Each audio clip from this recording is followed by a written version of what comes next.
Good morning, ma'am. My name is Jane A. Lopez, and for today, I will answer the questions about if you own X and Y, what will you do and why, and the 5 other questions.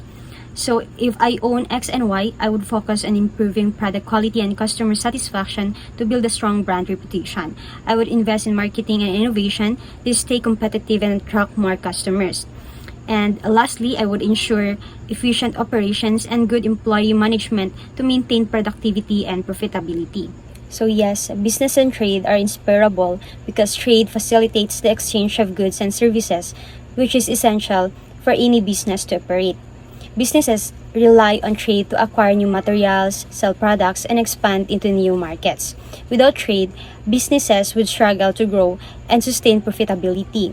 International trade boosts economic growth by increasing market opportunities for businesses. It allows countries to specialize in industries where they have a competitive advantage, improving efficiency and production.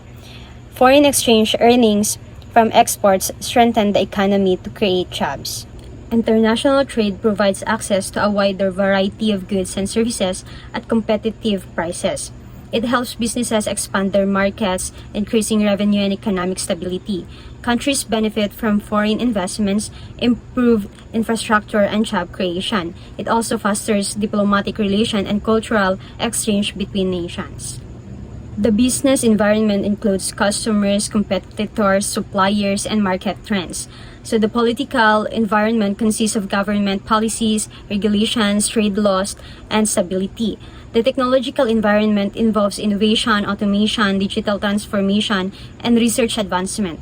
So these elements influence a firm's operations, strategies, and overall success. Economic conditions such as inflation, interest rates, and consumer demand impact profitability. Government regulations, including taxes and labor laws, affects business operations and compliance costs. Market competition forces firms to innovate and improve efficiency to stay relevant.